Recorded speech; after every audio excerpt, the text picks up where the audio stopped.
But I do believe that we have a couple folks here with us today. DT or Daniel, was it, if I remember correctly? If you want to come up, uh, and Michael was a part of your film as well, if I remember correctly, and then Kincaid, director of Scatterbrain, and then DT of L'Amateur. If you guys want to take a seat here, and we're recording all of our Q&As here, so for good social media, I'll pass around the microphone as we go through questions with you guys. But we'll start with Scatterbrain because that was at the top of the list here. I'll give this to you, good sir. We've all seen the TikToks.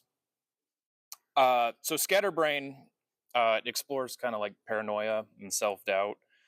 What first inspired you to go into that kind of psychological story? I know that does this work? Yeah, you're good. Okay. I know that I wanted to make a kind of, the last two films I made before it were kind of like this lighthearted, kind of drama. Yeah. And I kind of wanted to go more with this intense kind of psychological thriller vibe. And I don't know. The story originally, when I wrote it, was completely different. And Okay. I had to trim it down a little bit. And it was for my school thesis film. So it had to hit the 10-minute mark. And then you couldn't go over that at all.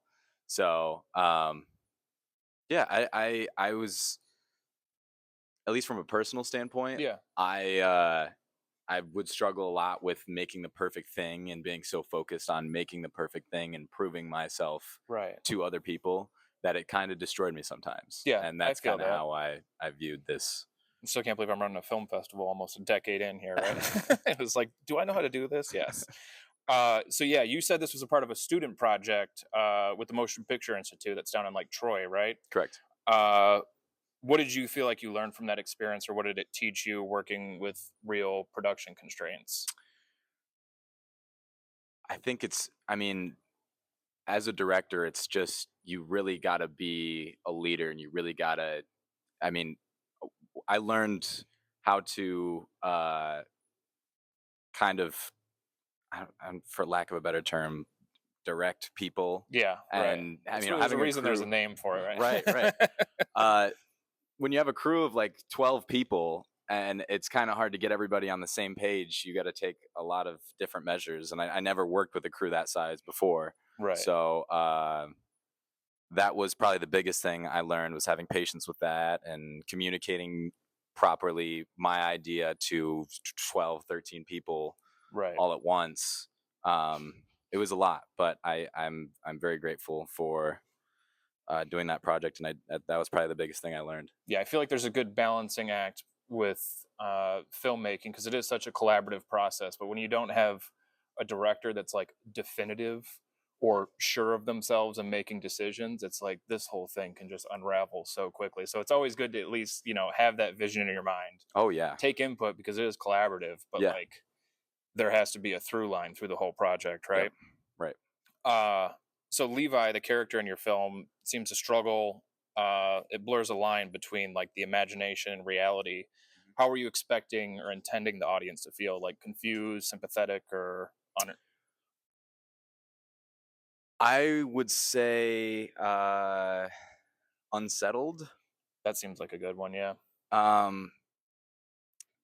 Simply because at the end of the story, Levi really, throughout the whole film, he's trying to prove himself, right? Like he's not crazy. And by the end of it, I guess throughout the story, he's trying to find proof of this man that's living inside of his home. And after killing the man, he finally has the greatest proof of all time. Right. But, it comes with consequences. And now it's almost like a real character death. Yeah. Where he's not going to be the same person that he was before. And kind of going into that perfectionism theme a little more, is he chased that so much that he lost a good part of himself. Yeah. Yeah. So I'll have some combined questions for you guys, but let's throw it to Daniel, director of L'Amateur. So this was shot entirely on a single reel of Super 8, no edits, no digital polish. Correct. What Yep. drew you to that constraint? Um, with the rise of pure digital cinematography and now AI, I'm just becoming a troglodyte. Yeah. So instead of moving forward, I've moved backwards. Um, Also, if any filmmakers, if you've never touched film, I highly recommend it because the workflow is so different and so much more efficient. I can shoot 3 to 4 times faster when I'm working on film than when on digital because you just rehearse, rehearse, rehearse, shoot it once, you're done, move on. There's no money, there's no footage to do multiple takes.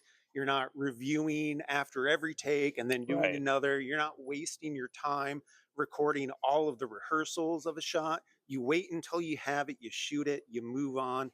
It's beautiful. And I think the actors appreciate that as well if you Yeah. want to get the feedback on that Right. side too. Yeah, I just watched a visual effects breakdown where they tried to recreate the Matrix bullet time shot. Yeah. They were using Quarter crew, digital. wasn't Yeah, it? yeah, yeah, yeah. But they were talking about like when they shot this in the early 2000s, like they were just shooting on film. So they built this elaborate rig to shoot everything. And they're like, well, hopefully we got it. We'll find out in 2 weeks if we have to come back and restart this whole process. This no one's ever done anything like this before, so like, well, we'll see if it worked.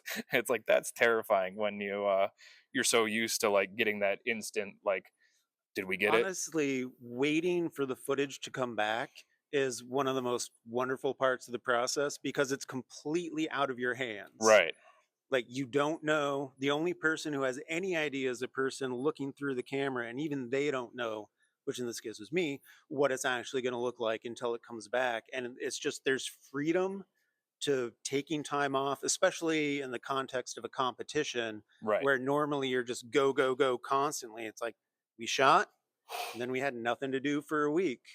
Yeah, and Super 8's like famously unforgiving, scratches, Right. grains, exposure errors. Did you see like how did you see those flaws? Like did they add to the authenticity of it or just an I mean, that's just imperfection? the beauty of the format. Right. Like, it's not known for high end cameras to shoot with. It was Right. intentionally a amateur consumer product. Yeah, and if you could shoot again, would you change anything, or is that kind of the beauty of shooting it one shot I mean, rehearsed? one of the really fun things about doing the straight eight style, where you just shoot in sequence, editing on the trigger of the camera and nothing else, is it forces you to be really concise because 18 frames a second, 50 feet, that's 3.5 minutes. That's the maximum length of the story you can tell when you're working in that style. Right. The economy of And storytelling. I mean, constraints breed creativity. We all know that. Right. So I think for all of you guys, the both of your films kind of explore that perception. One through paranoia and imagination, the other through like physical film, how you're perceiving that. What draws you uh each the edge between what's real and what's imagined in your films? Let you tackle that. Um,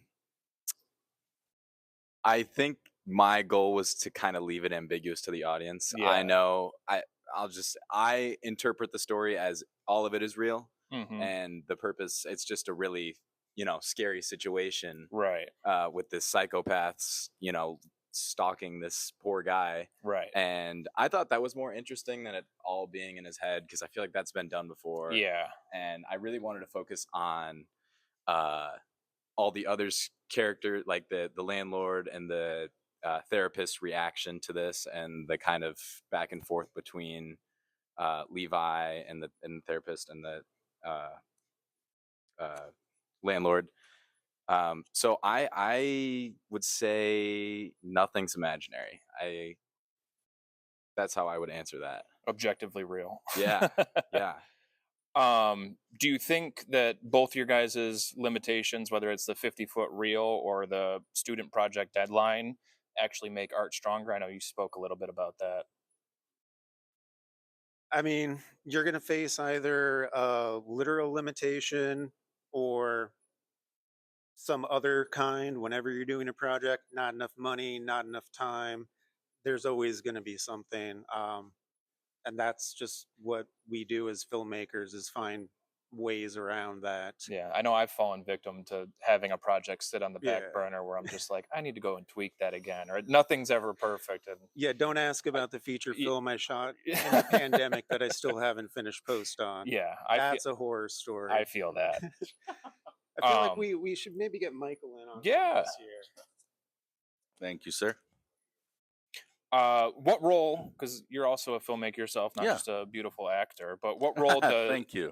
Does fear play in your creative process? I know you take part in a lot of like 48-hour film challenges. Yeah, I've fear- done a fair amount of those in the past. Yeah. So like fear of failure, imperfections.